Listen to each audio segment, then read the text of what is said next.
بسم اللہ الرحمن الرحیم۔ ہر درد کے واسطے ایک عمل بتاتا ہوں، چاہے وہ جسمانی ہو یا روحانی ہو، جادو جنات کی وجہ سے ہو یا ویسے ہی درد ہوتا ہو، گھٹنوں کا درد ہو، پاؤں میں درد ہو، ٹانگوں میں درد ہو، سر میں درد ہو، کمر کا درد ہو، ہر قسم کے درد کے لیے عمل بڑا ہی مجرب اور بہت ہی بہترین ہے دوستو۔ قرآن کریم کی آیت ہے وَبِالْحَقِّ أَنزَلْنَاهُ وَبِالْحَقِّ نَزَلَ وَمَا أَرْسَلْنَاكَ إِلَّا مُبَشِّرًا وَنَذِيرًا۔ یہ درد کے واسطے بہت ہی مجرب ہے۔ اس کے مجربات میں سے ایک مجرب عمل یہ ہے کہ کدو کا تیل لیں آپ، کدو کا، اور اس تیل پر جو ہے یہ آیت 41 مرتبہ پڑھ کر دم کریں۔ اور اس کے ساتھ ساتھ یہ نقش آپ دیکھ رہے ہیں، ایک نقش ہے آتشی چال سے نقش مربع اور ایک نقش ہے آتشی چال سے نقش مثلث۔ نقش مربع جو ہوگا وہ آپ نے گلے میں پہنانا ہے، ٹھیک ہے، گلے میں پہنا دیں، اور نقش مثلث جو ہوگا وہ آپ نے تیل میں ڈالنا ہے۔ اور اس کے ساتھ ساتھ یہ نقش آپ دیکھ رہے ہیں، یہ بھی ایک خاص ہمارے رازوں میں سے خاص راز ہے، اگرچہ میں نہیں چاہتا تھا کہ آپ کو دوں، لیکن چلیں میں اس کے بارے میں بتاؤں گا نہیں کہ کس چیز کا نقش ہے، باقی میں آپ کو دے دیتا ہوں، یہ نقش بتا دیتا ہوں اس کے بارے میں۔ یہ درد کو اکھاڑ دیتا ہے، درد کو ختم کر دیتا ہے۔ اگر کسی کے جادو جنات کا مسئلہ ہے، جسمانی درد ہے، کوئی بھی مسئلہ ہے جادو کی وجہ سے یا جنات کا زور ہے آپ پر اور درد ہے جسم میں، تو یہ نقش آپ نے لکھ کر جسم پر مل کر جلانا ہے اس کو، ٹھیک ہے۔ یہ نقش آپ نے لکھ کر جسم پر ملنا ہے، 3-4 مرتبہ پورے جسم پہ ملیں اور اس کو جلا دیں۔ باقی یہ جو دو نقوش ہیں وَبِالْحَقِّ أَنزَلْنَا وَبِالْحَقِّ نَزَلَ وَمَا أَرْسَلْنَاكَ إِلَّا مُبَشِّرًا وَنَذِيرًا، قرآن کریم کی آیت ہے، اس کا یہ نقش ہے، دردوں کے واسطے بہت ہی مجرب ہے۔ جو مربع نقش ہے وہ آپ نے گلے میں پہنانا ہے، جس کو بھی کہیں درد ہو، جسم میں درد ہو، اس کے لیے بڑا ہی زبردست ہے۔ اور جو دوسرا نقش ہے مثلث نقش ہے، یہ جو ہے آپ نے تیل میں ڈالنا ہے، اور اسی نقش کے پیچھے آپ نے یہ والا نقش جو میں نے دیا ہے جسم پر پھیر کر جلانے والا، یہ نقش لکھ کر آپ نے تیل میں ڈالنا ہے۔ یہ نقش لازمی پیچھے لکھنا ہے، ٹھیک ہے، اسی کاغذ کے پیچھے لکھ کر دے دیں، تیل میں ڈال دیں اور 41 مرتبہ پڑھ کر دم کر کے دے دیں۔ اسی طرح اگر کوئی مریض اپنے لیے کرنا چاہتا ہے تو وہ 41 مرتبہ پڑھ کر دم کر لے گا، اپنے لیے روزانہ کرے۔ اور اگر کوئی مریض آپ کے پاس آتا ہے یا کوئی مریض اپنے لیے دم کرنا چاہتا ہے تو وہ 3 مرتبہ پڑھے، اپنے جسمانی جہاں بھی درد ہو، جسم میں کہیں بھی درد ہو، وہاں ہاتھ رکھ کر 3 مرتبہ یہ پڑھے وَبِالْحَقِّ أَنزَلْنَاهُ وَبِالْحَقِّ نَزَلَ وَمَا أَرْسَلْنَاكَ إِلَّا مُبَشِّرًا وَنَذِيرًا۔ اور تیل لگانے کا طریقہ یہ ہے، جہاں درد ہو وہاں دن میں کسی بھی ٹائم 2-3-4 مرتبہ مالش لازمی کریں۔ اسی طرح رات کے ٹائم سوتے وقت پاؤں کے تلووں پر مالش کریں، پورے پاؤں کے، دونوں پاؤں کے تلووں کو خوب رگڑائی کے ساتھ مالش کریں کدو کے تیل سے، پاؤں گرم ہو جائیں گے، اس سے آپ کے درد نکلیں گے جسم کے جس جگہ میں بھی درد ہوگا، بہت مجرب عمل ہے۔ اسی طرح ناف میں سوتے وقت 3-4 قطرے ڈالیں۔ ناف کا انسان کے پورے جسم کے ساتھ تعلق ہوتا ہے، یہیں سے انسان کو جو ہے، جیسے بچہ ماں کے پیٹ میں ہوتا ہے تو ناف سے غذا ملتی ہے اس کو، تو یہاں سے ہر بیماری کا علاج ہو سکتا ہے، ٹھیک ہے نا۔ ناف میں تیل ڈالیں، انشاءاللہ جلد شفا ہوگی۔ نقش لکھنے کا طریقہ آپ سمجھ لیں دوستو، نقش جو ہے تینوں، ایک ہے مربع آتشی سے اور 2 ہیں مثلث۔ سب سے پہلے اس نقش کو سمجھیں کہ نقش آپ نے آتشی چال سے لکھنا ہے۔ پہلی لائن کا جو دوسرا ڈبہ ہے اس میں 281 لکھا ہوا ہے، ٹھیک ہے۔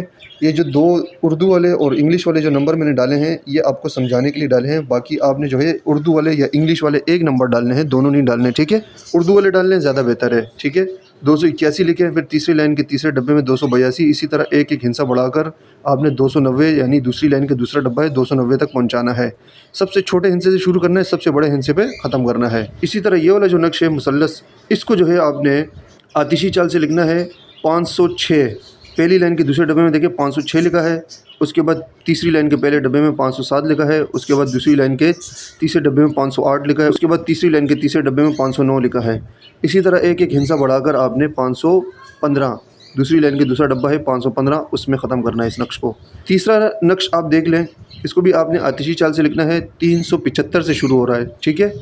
پہلی لائن کا پہلا ڈبہ ہے اس میں لکھا 375، دوسری لائن کا تیسرا ڈبہ ہے اس میں 376 لکھا ہے، تیسری لائن کا چوتھا ڈبہ ہے اس میں 377 لکھا ہے، چوتھی لائن کا دوسرا ڈبہ اس میں 378 لکھا ہے، ٹھیک ہے۔ اسی طرح ایک ایک ہندسہ بڑھا کر آپ نے 391، یعنی تیسری لائن کا تیسرا ڈبہ ہے 391، یہاں تک پہنچانا ہے۔ کسی کو سمجھنا ہے وہ ہماری اور ویڈیو دیکھے، اس میں ساری چال سمجھائی گئی ہے، لیکن سب سے آسان طریقہ سمجھنے کا یہی ہے کہ سب سے چھوٹے عدد سے نقش کو شروع کیا جائے، سب سے بڑے عدد پر ختم کیا جائے۔ سمجھ آ گئی؟ اس طرح تینوں نقش آپ نے لکھنے ہیں، ایک آپ نے گلے میں ڈالنا ہے، 2 آپ نے جو ہے تیل میں ڈالنے ہیں، اور اس میں سے جو ایک ہے وہ آپ نے جو ہے جسم پہ ملنا ہے۔ وہ ایک خاص راز ہے ہمارا، وہ الفاظ ہوتے ہیں جو انسان کے جسم پہ لکھے جاتے ہیں، کہیں بھی درد ہو وہ الفاظ وہاں لکھے جائیں تو وہ فوراً درد وہاں سے غائب ہو جاتا ہے۔ دوسری جگہ جا کے ٹھہر جائے تو وہاں لکھے جاتے ہیں، وہاں سے غائب، وہاں سے غائب، یعنی جسم کے درد کو ختم کرنے کے وہ الفاظ بہت خاص ہیں، لیکن اس کی اجازت نہیں ہے، اسی وجہ سے جو ہے آپ کو بتائی نہیں، اور وہ ایک راز ہے بڑا، اور بڑا مجرب ہے یہ درد کو ختم کرنے کا۔ وہ الفاظ ایسے ہیں کہ ایک جادو جنات کے مریض پر میں نے لکھے، بالکل بستر پہ پڑا ہوا تھا، میں نے اس کے ماتھے پر وہ الفاظ لکھے، فوراً وہ ٹھیک ہو گیا۔ یہ ایک مریض پہ میں نے آزمایا، بہت ساروں پر آزمایا نہیں ہے، لیکن سر درد کے لیے میں نے بہت ساروں پہ آزمایا ہے، یا جسم میں کہیں بھی درد ہو وہاں یہ الفاظ لکھے جاتے ہیں اور فوراً وہ درد غائب ہو جاتا ہے۔ یہ اللہ کا فضل ہے، کوئی ہمارا کمال نہیں ہے۔ اللہ چاہے تو بندے کو شفا ہوتی ہے، ورنہ نہیں ہو سکتی۔ شفا دینے والی ذات اللہ کی ہے۔ یہ جو باقی جو عاملین کہتے ہیں نا میں گارنٹی دے رہا ہوں، میں اس چیز کی گارنٹی، اس چیز کی گارنٹی وارنٹی کچھ نہیں ہوتا۔ اگر آپ گارنٹی اس سے لے رہے ہو اور وہ آپ نے اس کی گارنٹی مان لی تو پھر آپ کا ایمان بھی گیا۔ سمجھ آ گئی؟ گارنٹی صرف میرے رب کے پاس ہے، انسانوں کے پاس تو گارنٹی نہیں ہے کسی چیز کی۔ سمجھ آ گئی؟ ہاں، ہمارے ایسے بعض بزرگ گزرے ہیں جن کی ان کو معلوم تھا کہ اللہ پاک ہماری ہر چیز کو قبول کرتا ہے، ہر دعا کو قبول کرتا ہے، کوئی چیز رد نہیں کرتا۔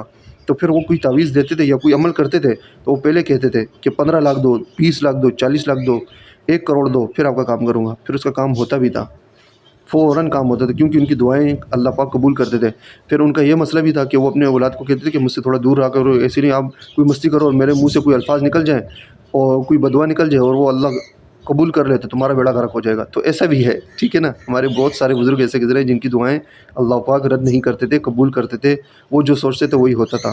یہ اللہ کے خاص بندے ہوتے ہیں اور اللہ پاک ہم سب کو ایسا بنا دیں، لیکن اس کے لیے جو ہے نا صبر ہونا چاہیے انسان کے اندر، غیبت نہیں ہونی چاہیے، حسد نہیں ہونا چاہیے، بغض نہیں ہونا چاہیے۔ ہر مسلمان کے لیے جو ہے اس کے دل میں جو ہے محبت ہونی چاہیے، الفت ہونی چاہیے۔ سمجھ آگے؟ اپنے آپ کو چھوٹا سمجھے اور پھر اللہ کی عبادت کرے، اللہ کو راضی کرے، حضور علیہ الصلوۃ والسلام کی سنتوں پر عمل کرے۔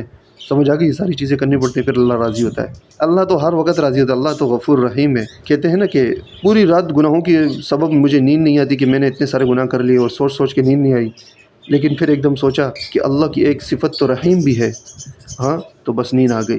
اللہ پاک بہت غفور رحیم ہے، وہ تو انسان کو معاف کرنے والا ہے۔ اور تو اللہ پاک ہم سب کو نیک عمل کرنے کی توفیق عطا فرمائے، گندے عملوں سے بچائے۔ اب جو ہے نا بہت سارے لوگ بولتے ہیں نا ہم عاملوں کے پاس جائیں، گندے عمل کر کے دو، گندے عمل کر کے دو، سفلی عمل کر کے دو، تو سفلی عمل تو پھر آپ کے لیے تباہی ہے، ایمان بھی جائے گا، جان بھی جائے گی، مال بھی جائے گا۔ پھر وہ عامل آپ کی جان تھوڑی چھوڑے گا، وہ ہر ہفتے یا ہر مہینے آپ پہ عمل کرے گا، پھر آپ اس کے پاس جاؤ گے، پھر جاؤ گے اس کو پیسے دے کے آؤ گے۔ تو گندے عاملین کا تو یہی سارا کھیل ہے کہ وہ پیسے اسی طرح کماتے ہیں کہ وہ جو ہے نا لوگوں کو گھیرتے ہیں اور بس پھر اس کے پہ عمل کرتے ہیں، وہ جاتے ہیں۔ میں نے باقاعدہ دیکھے ہیں اپنی آنکھوں سے، وہ عورت کہتی ہے کہ میرا دل کرتا ہے میں اس عامل کے پاس جاؤں، چیک کیا تو اس نے عمل کیا ہوتا، پھر اس کی کاٹ کی، پھر عورت ٹھیک ہو گئی، پھر کچھ عرصے بعد پھر دیکھا، پھر ایسے یہ ایسے عمل ہوتے ہیں کہ جو ہے نا پھر گندے عامل گھیر لیتے ہیں، پھر وہ جان بھی لیتے ہیں، مال بھی لیتے ہیں، عزت بھی لیتے ہیں، سب کچھ لیتے ہیں۔ لہٰذا احتیاط اسی میں ہے، قرآنی عمل کرو، قرآنی عمل کرنے والوں کے پاس جاؤ، اس میں آپ کی نجات بھی ہے، اس میں آپ کا فائدہ بھی ہے، اس میں آپ کا ایمان بھی محفوظ ہے، مال بھی محفوظ ہے، سب کچھ محفوظ ہے، ٹھیک ہے۔